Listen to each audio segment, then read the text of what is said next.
जय हिंद। कल हमने आपातकालीन प्रावधान देखे थे, जिसमें हमने 3 प्रकार के प्रावधान देखे थे, है ना।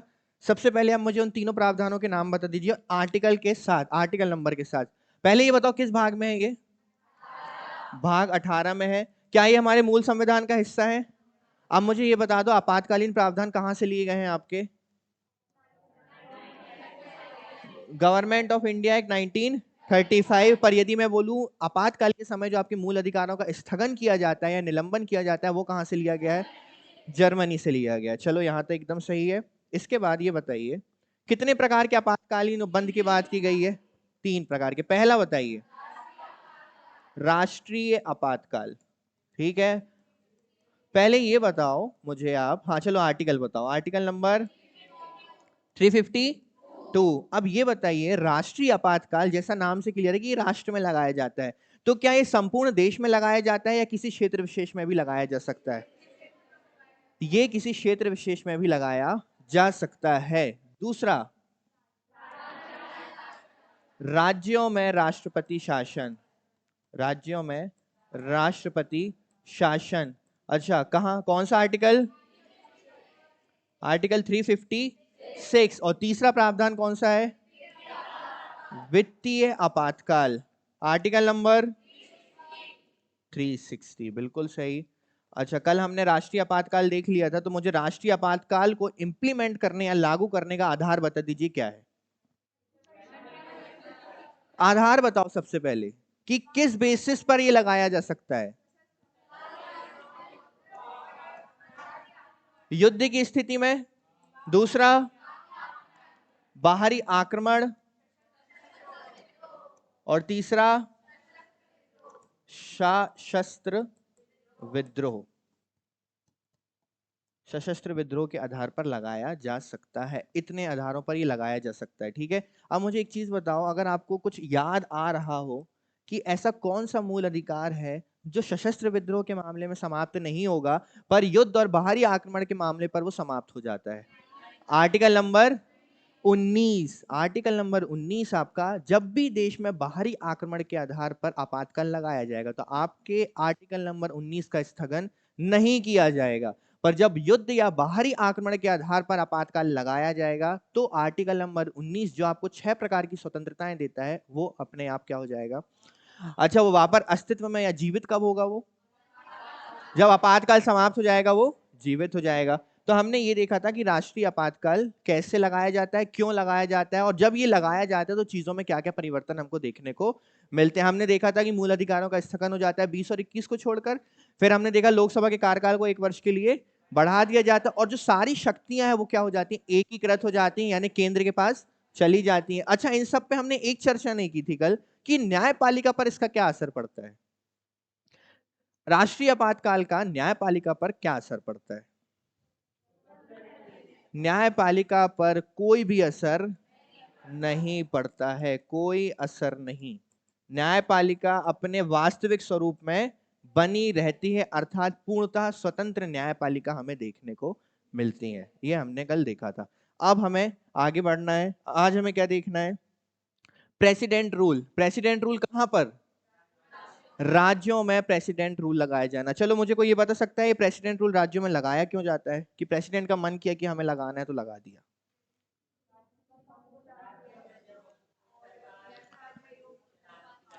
राज्य राज्य सरकार राज्य के शासन को चलाने में असमर्थ है तो लगा दिया जाएगा, बस यही कारण होना चाहिए। अच्छा एक चीज बताओ, मुझे थोड़ा सा सोचकर जवाब देना। राज्यों में राष्ट्रपति शासन को लगाया जाना है, इसकी सिफारिश राष्ट्रपति के पास कौन करता है? कौन करता है? राज्यपाल करते हैं, क्योंकि राष्ट्रपति का एजेंट कौन होता है? जो राज्यों में बैठकर काम करते हैं राष्ट्रपति के लिए। ठीक है, अब इस चीज को ध्यान से समझना। पहले ये बताओ किस आर्टिकल में है ये? 350। देखो राष्ट्रपति शासन क्या है? किसी राज्य सरकार के संवैधानिक प्रावधानों के अनुसार कार्य करने में क्या असमर्थता की स्थिति में किसी राज्य में सीधे केंद्र सरकार का शासन लागू करना राष्ट्रपति शासन के रूप में जाना जाता है। अर्थात जो संवैधानिक रूप से राज्य में व्यवस्था बनी हुई है या चल रही है, उस संवैधानिक व्यवस्था को राज्य चलाने में असमर्थ है तो वहां पर कौन शासन करेगा फिर? केंद्र सरकार। केंद्र सरकार जो शासन करेगा उसे स्टैब्लिश करने का काम कौन करेगा? राष्ट्रपति करेंगे। कौन सा शासन लगाकर? राष्ट्रपति शासन लगाकर। मतलब एक राज्य है जो अब तक सही ढंग से वर्क कर रहा था, परंतु देखा जाता है और राज्यपाल एक वहां पर रिपोर्ट भेजते हैं राष्ट्रपति के पास या रिक्वेस्ट करते हैं कि मैं जिस राज्य का राज्यपाल हूं, यहाँ पर संवैधानिक रूप से इस राज्य का संचालन सही तरीके से किया नहीं जा रहा है, तो आप कृपया करके यहाँ पर क्या लगा दीजिए? राष्ट्रपति शासन लगा दीजिए। अब राष्ट्रपति शासन जैसे ही उस राज्य में लगेगा, वहां पर किसका शासन आ जाएगा? केंद्र का। आपने देखा होगा अधिकतर जम्मू कश्मीर जब एक स्टेट हुआ करता था तो सबसे ज्यादा राष्ट्रपति शासन कहाँ लगाए जाते थे? जम्मू कश्मीर में। अच्छा, जब राष्ट्रपति शासन को संविधान में जोड़ा गया था तब डॉक्टर अंबेडकर का एक बहुत फेमस कथन है कि उन्होंने ये बोला था कि शायद ही कभी इस अधिकार की या इस प्रावधान की जरूरत किसी को पड़े, या हो सकता है ये प्रावधान जीवन में कभी उपयोग ही ना करना पड़े। पर 1950 में हमारा संविधान लागू हुआ, 1951 में ही राष्ट्रपति शासन लगा दिया गया पंजाब में, एक साल बाद ही, है ना। फिर इसका इतना दुरुपयोग किया गया है, इतना दुरुपयोग किया गया जिसकी कोई सीमा नहीं है, ठीक है। बाद में जाकर सुप्रीम कोर्ट ने इसमें अपना हस्तक्षेप दिया और बोला कि अब कुछ रीजंस होंगे तभी आप राष्ट्रपति शासन लगाएंगे, ऐसा नहीं कि आपको लग रहा है कि राज्य नहीं चल रहा तो आपने राष्ट्रपति शासन लगा दिया। आर्टिकल नंबर 355, केंद्र पर यह सुनिश्चित करने का कर्तव्य लगाता है कि प्रत्येक राज्य सरकार संविधान के प्रावधानों के अनुसार चल रही है या नहीं। कौन सा आर्टिकल? 355 बोलता है। देखो 356 में राष्ट्रपति शासन है, जस्ट उसके एक आर्टिकल पहले आपको सोचना है, ठीक है।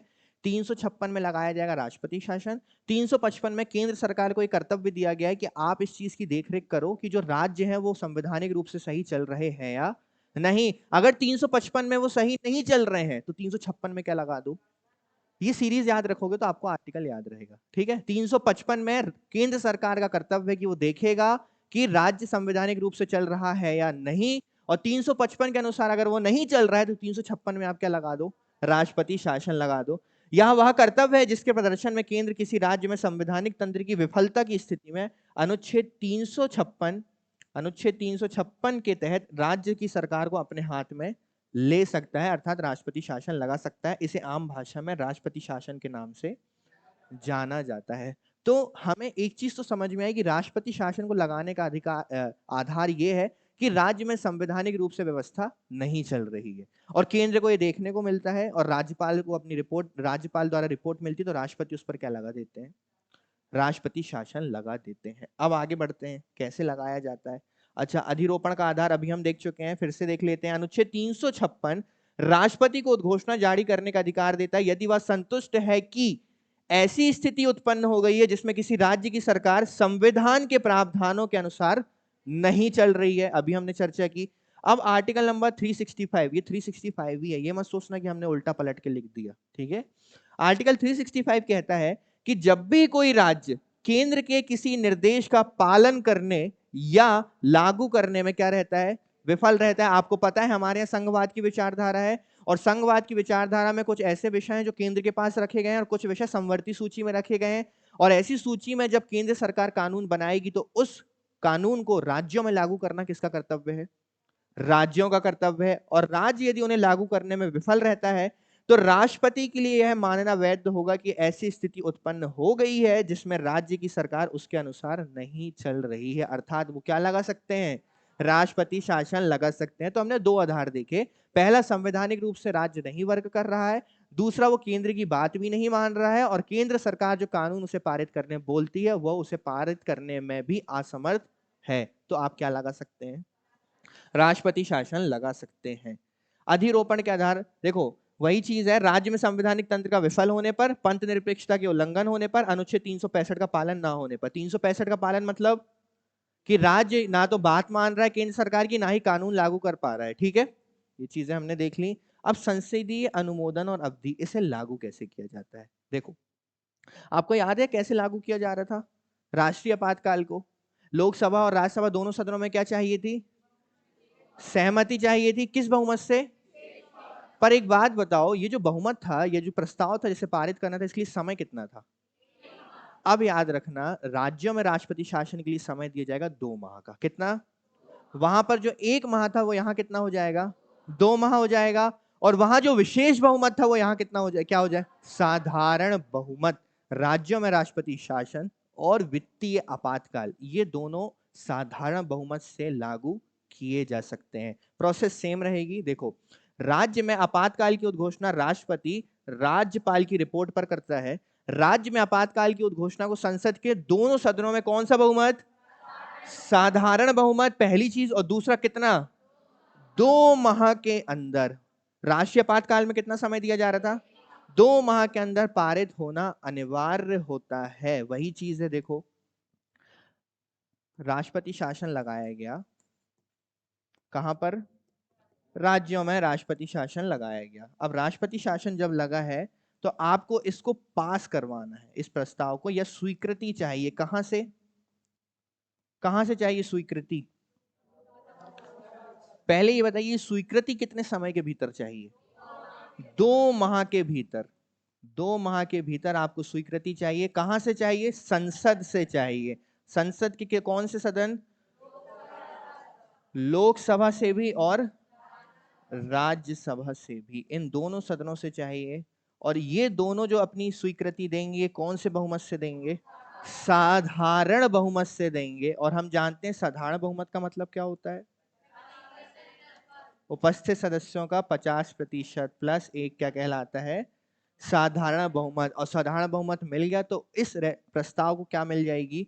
स्वीकृति मिल जाएगी। पर वही फंडा फिर से आता है कि यदि लोकसभा अस्तित्व में नहीं है तो, लोकसभा भंग हो गई है तो, देखना, संसद से पारित होकर यह उद्घोषणा 6 माह के लिए लागू रहती। कितना?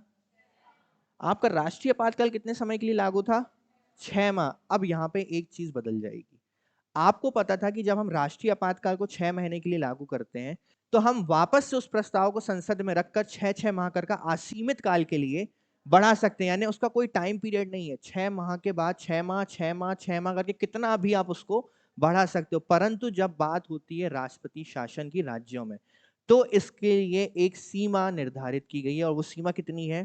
3 वर्ष। कितनी है? कि आप 6-6 करके केवल कितना बढ़ा सकते हो? 3 वर्ष तक ही बढ़ा सकते हो। और एक चीज और, ऐसा नहीं है कि 3 वर्ष तक आप सीधे बढ़ा दोगे। पहले तो आप 6 माह तक बढ़ाओगे, उसको बढ़ा दिया, कोई बात नहीं। फिर से आपने उसको 6 माह तक बढ़ाया, कोई बात नहीं। पर आप देख रहे हो कि जब ये टर्म 1 साल के ऊपर जा रहा है, तब इसके लिए 2 पॉइंट वैलिड होना बहुत इंपॉर्टेंट है। ऐसा क्यों किया गया? क्योंकि जब मान के चलिए कि इंदिरा गांधी की सरकार है और 5 से 7 राज्यों में किसी अन्य पार्टी की सरकार है, तो उन बिना सोचे समझे उन राज्यों पर क्या लगा दिया जाता था? राष्ट्रपति शासन। सबसे ज्यादा राष्ट्रपति शासन शक्ति का उपयोग इंदिरा गांधी सरकार में किया गया है। अब इंदिरा गांधी की सरकार ने किया है तो अगली पार्टी जो पावर में आएगी जनता दल की, वो भी सेम करेगी। अब जहां जहां कांग्रेस की सरकार है वहां क्या लगा दिया जाएगा? इससे हो क्या रहा था, जो हमारी संघवाद की विचारधारा है कि राज्य और केंद्र मिलकर काम करेंगे, वो तो हो ही नहीं रहा था। क्यों? क्योंकि जिस राज्य में कोई अन्य सरकार या अन्य पार्टी की सरकार बैठी, केंद्र जबरदस्ती उस पर अपना क्या थोप रहा है? अधिकार थोप रहा है, अपना शासन जबरदस्ती थोप रहा है। तो इस चीज को बदलने के लिए संसद से पारित होकर यह उद्घोषणा 6 माह के लिए लागू होती है। और ऐसे 6 माह में अनुमोदित होकर इसे अधिकतम 3 वर्ष के लिए जारी रखा जा सकता है। परंतु 1 साल से अधिक समय तक जारी रखने के लिए राज्य में 2 स्थितियां अनिवार्य हैं। ठीक है, 3 वर्ष तक तो बढ़ाया जा सकता है, कोई बात नहीं है इसमें। पर 1 वर्ष से ज्यादा आप बढ़ा रहे हो, उसको 3 वर्ष तक लेके जा रहे हो, तो 2 कंडीशन होनी चाहिए। अब ये जो कंडीशन आप हैं, ये पहले नहीं थी। ये कब आई आपकी? 44वें संविधान संशोधन। आपको याद है मोरारजी देसाई सरकार ने एक प्रॉमिस किया था कि हम जैसे ही सरकार बनाएंगे, हम आपातकाल शक्तियों के जितने भी दुरुपयोग हैं हम उनको ठीक कर देंगे। उन्होंने यही ठीक किया। 44वां संविधान संशोधन में उन्होंने बोला कि 1 साल से अधिक समय तक जारी रखने के लिए राज्य में 2 स्थितियां होना अनिवार्य है। पहली स्थिति कि उस क्षेत्र में राष्ट्रीय आपातकाल लगा हो, उस क्षेत्र में या देश में क्या लगा हो। मैं राज्य, आपसे राष्ट्रपति शासन की बात नहीं कर रहा हूं। राज्यों में मैंने कौन सा टर्म यूज किया? राष्ट्रीय आपातकाल। अर्थात आर्टिकल नंबर कौन सा? 352। या तो क्षेत्र में या देश में क्या लगा हो? राष्ट्रीय आपातकाल। Condition number 1। कंडीशन नंबर 2, चुनाव आयोग ये प्रमाणित कर दे कि अभी उस राज्य में चुनाव करवाना संभव नहीं है। दोनों कंडीशन लिखित तौर पर चुनाव आयोग ये चीज बोले कि अभी हम इस स्टेट में चुनाव कराने में समर्थ नहीं है। जब ये दोनों कंडीशन रहेंगी तो ही संसद आपके राष्ट्रपति शासन के कार्यकाल को और बढ़ा सकती है। आई बात समझ में? वरना 1 साल के भीतर आपको उस स्थान से राष्ट्रपति शासन को क्या करना होगा? हटाना होगा। समझ में आया? फिर से समझते हैं। राष्ट्रपति शासन को लगाए जाने का आधार आपको पता है। पहली चीज, राज्य आपका संवैधानिक रूप से चलने में असमर्थ हो। दूसरा, आर्टिकल नंबर 365 के तहत वो केंद्र की ना बात मान रहा हो और ना ही केंद्र के कानूनों को लागू कर रहा हो। अगर ऐसा होता है तो संसद कौन से बहुमत से? साधारण बहुमत से कितने समय दिया जाएगा? 2 माह के भीतर इस प्रस्ताव को पारित कर सकती है, जो कितने समय तक लागू रहेगा? 6 माह तक लागू रहेगा। और वो इस 6 माह को कितने समय तक? अधिकतम 3 वर्षों तक बढ़ा सकती है। परंतु यदि वो इसे 1 वर्ष से ज्यादा बढ़ाना चाहती है तो 2 कंडीशंस का होना बहुत ही ज्यादा अनिवार्य है। पहला, राष्ट्रीय आपातकाल प्रवर्तन में हो, यानी उस समय अस्तित्व में हो या लगा हो। और दूसरा, चुनाव आयोग वहां चुनाव करा पाने में असमर्थ हो, तो आप क्या कर सकते हो? राष्ट्रपति शासन को आगे बढ़ा सकते हो। ठीक है। अब हालांकि यदि राष्ट्रपति शासन की उद्घोषणा ऐसे समय में जारी की जाती है जब लोकसभा क्या है? भंग हो गई, तो क्या किया जाएगा? लोकसभा का विघटन उद्घोषणा को मंजूरी दिए बिना 2 महीने की अवधि के दौरान होता है। देखो, 2 कंडीशंस होती हैं, देखना। या तो लोकसभा अस्तित्व में ही नहीं थी जब आपका राष्ट्रपति शासन लगाया गया, या तो जब राष्ट्रपति शासन लगाया तुरंत उसके 2 महीने के भीतर ही प्रस्ताव को मंजूरी दिए बिना लोकसभा क्या हो गई। दोनों कंडीशन हो सकती हैं। पहली चीज, जब आपातकाल घोषित किया, मान लो मैं राष्ट्रपति हूं, मैंने आपातकाल घोषित किया, परंतु लोकसभा तो भंग हो चुकी थी पहले से, लोकसभा अस्तित्व में नहीं थी। Condition number 1। कंडीशन नंबर 2, मैंने राज्यों में राष्ट्रपति शासन को लागू किया और लागू करने के कुछ ही समय में 2 महीने के भीतर बिना स्वीकृति दिए लोकसभा क्या हो गई? भंग हो गई। ऐसी स्थिति में क्या होगा? सबसे पहले आप लोगों को पता है, पहली चीज तो यहाँ एक माह की जगह समय कितना दिया गया है? 2 माह। तो पहले आपको मंजूरी किसकी चाहिए? तो सबसे पहले मंजूरी किसकी लो आप? राज्यसभा की मंजूरी लो। तो 2 माह के भीतर आपने राज्यसभा की मंजूरी ले ली। अब आप इंतजार कर रहे हो किसके अस्तित्व में आने का? लोकसभा के अस्तित्व में आने का। और लोकसभा जैसे ही अस्तित्व में आती है, अब वो कितने भी समय बाद आए, आपके पास अब कितना समय है? 2 माह। 2 माह के भीतर आपको किसकी स्वीकृति चाहिए? लोकसभा की। परंतु लोकसभा से स्वीकृति लेने से पहले आपके पास किसकी स्वीकृति होना आने वाला? जब ये दोनों की स्वीकृति मिल जाएगी तो ये पारित होकर कितने समय के लिए? 6 माह के लिए लागू कर दिया जाएगा। आई बात समझ में? देखो, या तो लोकसभा भंग हो गई है, या लोकसभा का विघटन उद्घोषणा की मंजूरी दिए बिना 2 महीने की अवधि के दौरान ही हो गया है, तो उद्घोषणा पुनर्गठन के बाद लोकसभा की बैठक से 30, अच्छा सॉरी, मैंने आपको कितना बोल दिया? 2 माह नहीं है, 2 माह नहीं है, कितना है ये? 1 माह। 1 माह कितने दिन? 30 दिन। यानी लोकसभा के अस्तित्व में आने पर कितने समय के भीतर? 1 माह के भीतर आपको उसकी क्या लेनी होगी? स्वीकृति लेनी होगी। यहां कंफ्यूज हो गए थोड़ा सा। 30 दिनों तक जीवित रहती है, बशर्ते कि राज्यसभा ने इस बीच इसे मंजूरी दे दी हो। कुछ नहीं है। देखो, कितने समय के भीतर? 2 माह के भीतर आपको क्या चाहिए? परमिशन चाहिए राज्यसभा की और लोकसभा की। परंतु लोकसभा अभी अस्तित्व में नहीं है, तो सबसे पहले आप किसकी स्वीकृति लेंगे? राज्यसभा की। अब राज्यसभा की स्वीकृति आप ले लीजिए, फिर आप इंतजार कीजिए लोकसभा के अस्तित्व में आने का। और लोकसभा जैसे ही अस्तित्व में आती है, कितना समय है? 1 माह का समय। कितने माह का? 1 माह, अर्थात 30 दिनों का समय। और 30 दिन के भीतर आपको किसकी स्वीकृति लेनी है? लोकसभा की स्वीकृति लेनी है। क्लियर है? समझ में आई चीज? अच्छा, दोनों को आप कंपेयर कर पा रहे हो? राष्ट्रीय आपातकाल और राज्यों में राष्ट्रपति शासन इसलिए कंपेयर रखना क्योंकि ये सेम फॉर्मूला कौन कॉपी करने वाला है अभी? वित्तीय आपातकाल। तो आपको 2 ही चीजें याद रखनी है। राष्ट्रीय आपातकाल के लिए समय कितना दिया जाता है? 1 माह। राज्य में राष्ट्रपति शासन के लिए 2 माह। परंतु जब लोकसभा भंग होती है, अस्तित्व में नहीं होती, तो दोनों में ही कितना समय? लोकसभा 1 माह। तो ये दोनों में क्या चल रहा है? एकदम सिमिलर चल रहा है। राष्ट्रपति शासन के परिणाम क्या होते हैं? तो देखो, जब किसी राज्य में राष्ट्रपति शासन लगाया जाता है तो राष्ट्रपति को निम्नलिखित असाधारण शक्तियां प्राप्त हो जाती हैं। राज्यपाल राष्ट्रपति की ओर से राज्य का क्या चलाता है? प्रशासन। क्यों? क्योंकि वहां पे जो सरकार थी उसको तो क्या कर दिया गया है? भंग कर दिया गया है। वह राज्य के मुख्य सचिव और अन्य सलाहकारों प्रशासकों की मदद लेता है, जिन्हें वह नियुक्त कर सकता है। आपको पता होगा, मुख्य सचिव से लेकर जो बड़े पदाधिकारी होते हैं राज्य के, उन्हें नियुक्त कौन करता है? या तो राज्यपाल कुछ अधिकारियों को, या तो राष्ट्रपति। तो इनकी मदद से ही वो राज्यों में क्या चलाता है? फिर अपना शासन चलाता है। राष्ट्रपति के पास यह घोषित करने की शक्ति है कि राज्य विधानमंडल की शक्तियों का प्रयोग अब किसके द्वारा किया जाएगा? संसद। और संसद अर्थात कौन? केंद्र सरकार। संसद अर्थात कौन? केंद्र। कि जो राज्यों की पावर्स थी अब उसका उपयोग कौन करेगा? केंद्र सरकार अर्थात संसद करेगी। राष्ट्रपति द्वारा राज्य विधानसभा को या तो निलंबित कर दिया जाएगा या भंग कर दिया जाएगा। इसका मतलब जो सरकार राज्य में बनी हुई थी उसको डिसॉल्व कर दिया जाएगा। और शासन कौन संभाल लेगा फिर? केंद्र सरकार या राष्ट्रपति संभालेंगे। जब संसद का सत्र नहीं है, अब आप मुझे एक चीज बताइए, फिर से हम पीछे चलते हैं। यदि केंद्र में कोई कानून बनाना है तो अध्यादेश जारी करने की शक्ति किसके पास है? राष्ट्रपति के पास है। और यदि राज्य में कोई कानून बनाना है तो अध्यादेश जारी करने की शक्ति। अब अभी हमने एक पॉइंट पहले एक चीज देखी कि राज्यों के संबंध में कानून बनाने का अधिकार किसको दे दिया गया? संसद को दे दिया गया। जब ये संसद का सत्र नहीं होगा, जब इस संसद का सत्र नहीं होगा तो राष्ट्रपति राज्य के प्रशासन के संबंध में अध्यादेश जारी कर सकते हैं। देखो, सारी पावर्स केंद्र के पास चली गई, कानून बनाने की शक्ति किसके पास है? केंद्र के पास है। केंद्र सत्र में ही नहीं है परंतु उस राज्य के संबंध में कोई कानून बनाना है, ठीक है? कानून बनाने के लिए सत्र में बैठना जरूरी है, फिर वो कानून पास होता है उस राज्य के लिए, परंतु सत्र ही नहीं चल रहा है तो अब एक पावर आती है अध्यादेश। और हम अब तक देख रहे थे कि राज्यों के विषय में अध्यादेश जारी कौन करता था? राज्यपाल। परंतु जब राष्ट्रपति शासन लगाया जाएगा तो यह अध्यादेश कौन जारी करेगा? राष्ट्रपति जारी करेगा। तो हमने देखा कि सबसे पहले सारे प्रशासनिक अधिकार और संचालन का अधिकार किसने अपने पास ले लिया? राष्ट्रपति ने ले लिया। दूसरा पॉइंट हमने देखा कि सारी शक्तियां किसको दे दी? राष्ट्रपति ने संसद को दे दी। तीसरा हमने देखा उसने राष्ट्रपति ने वहां की विधानमंडल को क्या कर दिया? निलंबित या भंग कर दिया। और तीसरा, राष्ट्रपति राज्य के संबंध में कानून बनाने के लिए अध्यादेश जारी कर सकता है। राष्ट्रपति शासन किस प्रकार से हटाया जाता है?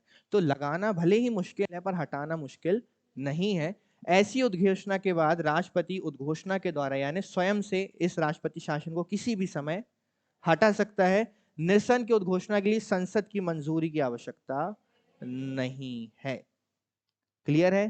संसद की मंजूरी की आवश्यकता नहीं है। अब बात करते हैं न्यायिक समीक्षा की। तो कुछ नहीं है, वही चीज है। 38वें संविधान संशोधन में क्या बोला गया था कि ये न्यायिक समीक्षा से बाहर है, परंतु फिर लाया गया आपका क्या? 44वां संविधान संशोधन और उसे पुनः किसमें डाल दिया गया? न्यायिक समीक्षा के भीतर डाल दिया गया। ठीक है, तो ये था आपका क्या? राज्यों में राष्ट्रपति शासन। तो आधार समझ में आया, लगाया क्यों जाता है? पहली चीज आया, किस प्रकार से लगाया जाता है समझ में आया। अच्छा, कितने अवधि के भीतर संसद से लागू कराना जरूरी है? 2 माह, बिल्कुल सही। और यदि लोकसभा पावर में अस्तित्व में नहीं है तो कितना टाइम है? 1 माह। जब अस्तित्व में आएगी तो कितने टाइम के भीतर? 1 माह के भीतर। हटाने की शक्ति किसके पास है? राष्ट्रपति किसी भी समय बिना संसद से पूछे इसे समाप्त कर सकते हैं। और क्या बदलाव आता है वो भी हमने देख लिया। इसमें क्या किया जाता है? आपके राज्यों की विधानमंडल को भंग कर दिया जाता है। अब अनेकों बार, आपको पता है कितनी बार? कम से कम 200 से ज्यादा बार राष्ट्रपति शासन का उपयोग किया जा चुका है। 200 से ज्यादा बार, है ना? कुछ भी प्रॉब्लम हुई राज्य में, राष्ट्रपति शासन लगा दो, हमारी बात नहीं सुन रहे। चलो, आज के समय में हमें इतनी अच्छी राजनीति का स्वरूप देखने मिलता है कि आज आप जब देखते हो कि केंद्र और राज्यों के बीच में लड़ाइयां चल रही हैं, जिसका बहुत अच्छा एग्जाम्पल है वेस्ट बंगाल और केंद्र सरकार नहीं बनती है ना? तो क्या कभी भी आपने जबरदस्ती राष्ट्रपति शासन को वहां लगाते देखा है? नहीं देखा, क्योंकि आज की राजनीति इतनी बेहतर हो गई है कि इन शक्तियों का दुरुपयोग तो नहीं किया जा रहा है। ना ही राष्ट्रीय आपातकाल का दुरुपयोग किया जा रहा है, ना ही राष्ट्रपति शासन का दुरुपयोग किया जा रहा है।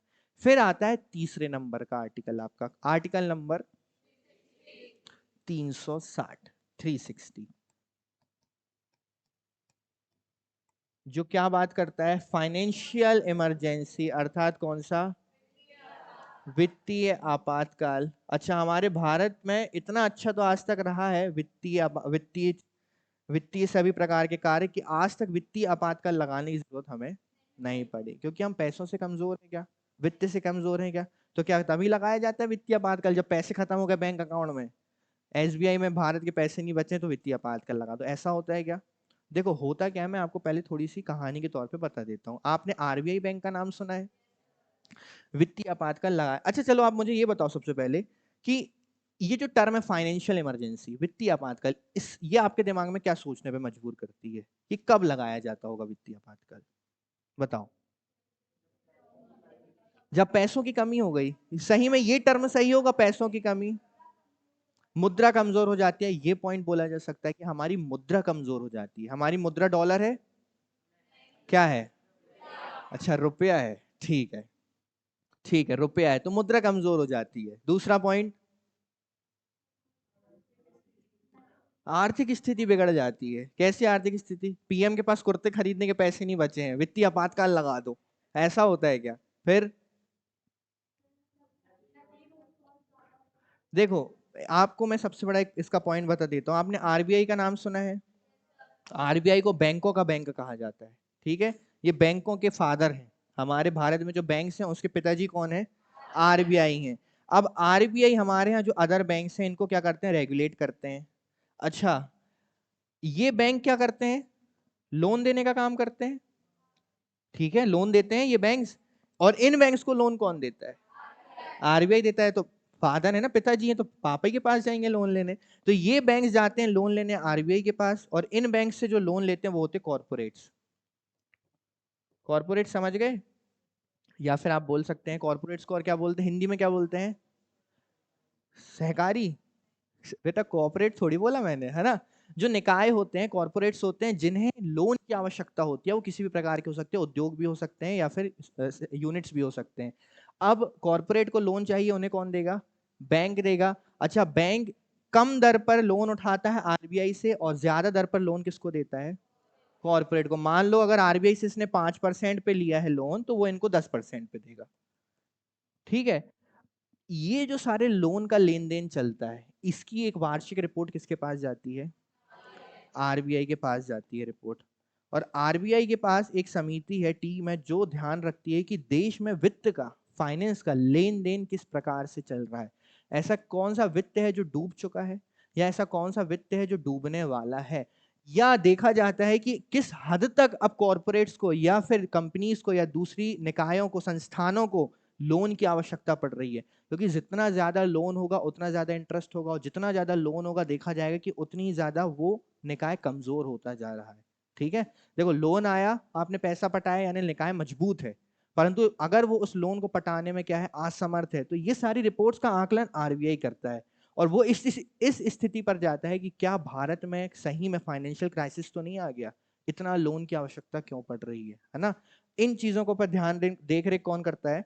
आरबीआई करता है। भारत में आज तक कभी भी ऐसी स्थिति उत्पन्न नहीं हुई है। भारत में आज तक कभी भी वित्तीय आपातकाल नहीं लगाया गया, और कभी लगाया भी नहीं जाएगा, ठीक है?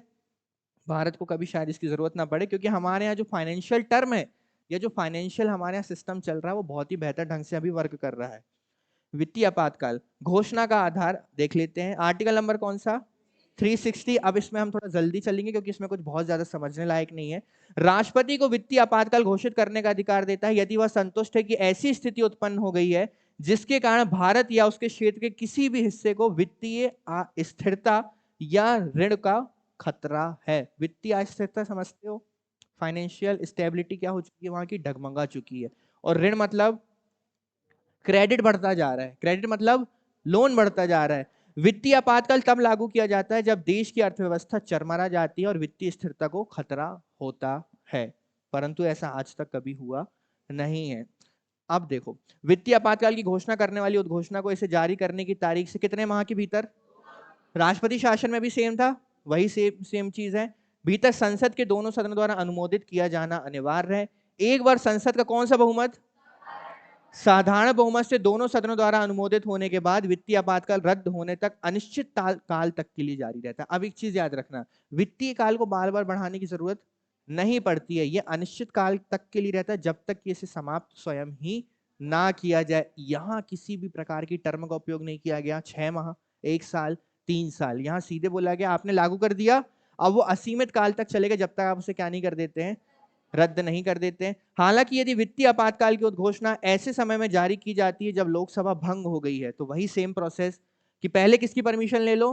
राज्यसभा की। फिर लोकसभा के अस्तित्व में आने का इंतजार करो, और लोकसभा जब अस्तित्व में आती तो कितना समय है? 1 माह का समय है, और 1 माह के भीतर उसको क्या करो? पारित करो तो वो पारित हो जाएगी। वही सेम चीज है, ये देखिए 30 दिनों के भीतर आपको पारित करना पड़ेगा। वित्तीय आपातकाल के प्रभाव क्या होते हैं? देखो, राज्यों के जो वित्तीय मामले होते हैं, संघ के कार्यकारी अधिकार पर इसका क्या हो जाता है? विस्तार हो जाता है। यानी राज्य के वित्तीय मामले कौन देखेगा? अब संघ देखेगा। राज्य में सेवारत सभी या किसी भी वर्ग के व्यक्तियों के वेतन भत्तों में क्या की जाती है? कटौती की जाती है। राज्य की विधायिका द्वारा पारित होने के बाद सभी जो धन विधेयक या अन्य वित्तीय विधेयक होते हैं, ये विचार के लिए किसके पास चले जाते हैं? देखो, आपको पता होगा जब धन विधेयक होता है या वित्त विधेयक होता है तो राष्ट्रपति उसे अधिकतम अपने पास 14 दिनों के लिए रोक सकते हैं। क्यों? क्योंकि उसमें जो अमाउंट या पैसे की बात की गई है उसकी अर्जेंसी रहती है, जारी करना उसको जरूरी रहता है। पर जब पैसे की ही क्या पड़ी हुई है, देश में अकाल पड़ा हुआ है, एक वित्तीय अस्थिरता पड़ी हुई है, तो राष्ट्रपति फिर उसे 14 दिन 30 दिन के भीतर देने के लिए बाध्यकारी नहीं है, वो उसे अपने पास कुछ समय के लिए रोक सकते हैं। संघ की सेवा करने वाले सभी या किसी भी वर्ग के व्यक्तियों के वेतन और भत्तों में क्या की जाएगी? कटौती के लिए राष्ट्रपति का निर्देश और उच्चतम न्यायालय और उच्च न्यायालय के न्यायाधीश सभी की क्या की जाती है? कटौती की जाती है। परंतु राष्ट्रपति का निर्देश में क्या है? अनिवार्य है। आप ये देख रहे हो ना, जो हम आपातकाल की जब भी बात कर रहे हैं या आपातकालीन प्रावधानों की बात कर रहे हैं, तो यहाँ पावर्स किसके पास जा रही है? डायरेक्टली राष्ट्रपति के पास जा रही हैं। और जो पावर्स केंद्र सरकार के पास जा रही हैं, वो केंद्र सरकार के पास ट्रांसफर करने की पावर भी किसके पास है? राष्ट्रपति के पास है। इसके बाद राष्ट्रपति शासन को हटाना सिंपल, कौन हटा सकता है? और संसद की परमिशन की जरूरत इसमें नहीं है। न्यायिक समीक्षा एकदम सेम है। 38वें संविधान संशोधन ने इसे न्यायिक समीक्षा से क्या कर दिया? बाहर कर दिया। परंतु 44वें संविधान संशोधन ने इसे पुनः न्यायिक समीक्षा के भीतर डाल दिया। आपने देखा एक चीज कि जो 38वां संविधान संशोधन है, इसने तीनों को न्यायिक समीक्षा से बाहर डाल दिया था। राष्ट्रीय आपातकाल को भी, राज्यों में राष्ट्रपति शासन को भी, और तीसरा, परंतु फिर मोरारजी देसाई की सरकार आती है, 44वां संविधान संशोधन किया जाता है और इसे पुनः किसमें डाल दिया जाता है? न्यायिक समीक्षा के भीतर डाल दिया जाता है। आपातकालीन प्रावधानों की आलोचना। आलोचना मतलब क्या? बुराई, कमियां। चलो ठीक है, कमियां देखते हैं। कमियां, संविधान सभा के कुछ सदस्यों ने निम्नलिखित आधारों पर संवैधानिक आपातकालीन प्रावधानों की आलोचना की है। देखो, संविधान का संघीय चरित्र नष्ट हो जाएगा। मुझे आप बताओगे तो ज्यादा अच्छा लगेगा ये चीज। कैसे? हाँ, जो संघवाद है, फेडरलिज्म है, वो किस विचारधारा पे काम करता है? कि संघ यानी आपका केंद्र और राज्य मिलकर एकजुट होकर भाई भाई बनकर काम करें। पर जब सारी शक्तियां केंद्र के पास जा रही हैं इमरजेंसी में, तो संघवाद की विचारधारा यहाँ क्या हो रही है? नष्ट हो रही है। तो पहली आलोचना ये की गई। दूसरा, राज्य की शक्तियां, संघ और इकाइयां दोनों पूरी तरह से किसके पास ली जाती हैं? वही सेम चीज हो गया। राष्ट्रपति क्या बन जाते हैं? तानाशाह। अब बताओ, राज्य की वित्तीय स्वायत्तता क्या हो जाती है? क्यों? क्योंकि वित्तीय संबंधी सभी चीजों पर निर्णय किसका होता है? केंद्र का होता है। मौलिक अधिकार क्या हो जाते हैं? अर्थहीन हो जाएंगे और परिणाम स्वरूप संविधान की लोकतांत्रिक नींव क्या हो जाएगी? नष्ट हो जाएगी। पर ये केवल आलोचना है। क्या है? आलोचना है। आपातकाल के समय इन चीजों को इंप्लीमेंट करना जरूरी होता है। इस पर डॉक्टर अंबेडकर का एक कथन है कि संविधान सभा में आपातकालीन प्रावधानों का बचाव करते हुए डॉक्टर अंबेडकर ने इनके दुरुपयोग की संभावना को स्वीकार किया है। उन्होंने कहा, मैं इस बात से पूरी तरह इनकार नहीं करता कि अनुच्छेदों के दुरुपयोग या राजनीतिक उद्देश्यों के लिए इस्तेमाल किए जाने की संभावना है। और इन्हें पता नहीं है, बहुत ज्यादा संभावना हुई और समय समय पर इसका दुरुपयोग किया गया है। अब बस ये चीज देखना है आपको। देखो, राष्ट्रीय आपातकाल घोषणा का आधार क्या है? युद्ध, महाआक्रमण या सशस्त्र विद्रोह। ठीक है। संवैधानिक आपातकाल, देखो संवैधानिक आपातकाल किसको बोला जाता है? राष्ट्रपति शासन को। ये चीज मैं यहां लिख देता हूं, राष्ट्रपति शासन। कहां पर? इसको संवैधानिक आपातकाल इसलिए बोला गया है क्योंकि संवैधानिक रूप को कौन फॉलो नहीं कर रहा है? राज्य फॉलो नहीं कर रहे हैं। संवैधानिक तंत्र की या तो विफलता हो चुकी है, या राष्ट्रपति के नाम से भी, इसे राष्ट्रपति शासन के नाम से भी जाना जाता है। अच्छा, वित्तीय आपातकाल का आधार क्या है? वित्तीय अस्थिरता। अब संसदीय अनुमोदन, हमें पता है कि हमें इसको 1 माह के भीतर और इन्हें 2 माह के भीतर संसद से क्या करवाना है? पारित करवाना है। अच्छा, यहां पर विशेष बहुमत लिखा है, इसको मत ध्यान देना आप, ठीक है। उद्घोषणा का निरसन कौन कर सकता है? देखो तीनों को राष्ट्रपति कर सकते हैं, परंतु हमने देखा था कि इसमें लोकसभा को पावर दी गई थी कितने मेंबर्स, कितने मेंबर्स। लोकसभा के सदस्य इसे कैसे हटा सकते हैं ये बताओ। 1/10 सदस्य की सहमति के बाद, कौन से बहुमत से, साधारण बहुमत से, बिल्कुल सही। कार्यान्वयन देखो अब तक 3 बार लगाया गया है। 1962 में जब इंडो चाइना वॉर हुई थी, 1971 और 1975 में। 1975 में जब इंडो पाक वॉर हुई थी, और 1975 में आपका क्या लगाया गया था, आंतरिक अशांति के नाम पर। तो अब तक कितनी बार राष्ट्रीय आपातकाल लगा है, 3 बार। ये 115 और 115 से भी बहुत ज्यादा बार लग चुका है, और इसका आह्वान अभी तक नहीं किया गया है। ये न्यायिक समीक्षा के अंदर है, ये है, ये भी है। किस संविधान संशोधन के बाद, 44वें। इसको न्यायिक समीक्षा से बाहर किसने किया था, 38th अमेंडमेंट ने किया था। ये आपको देखने मिलता है आर्टिकल नंबर 352 में, ये 350 और ये 360 में। ये हो गया आपका इमरजेंसी प्रोविजंस यानी आपातकालीन प्रावधान। कंप्लीट हमने सारे कर लिए हैं। तीनों प्रकार के आपातकाल पे हमने चर्चा कर ली है। अब नेक्स्ट लेक्चर में मैं आपसे पूछूंगा कि इन्हें लगाने के आधार क्या होते हैं और इनके लगने के बाद इसमें परिवर्तन क्या हमें देखने को मिलते हैं। क्लियर है? तो आपको ये चीज अच्छे से पढ़कर आनी है। जो भी समस्या आएगी आप मुझसे बाद में पूछ सकते हैं। क्लियर है? चलिए, जय हिंद।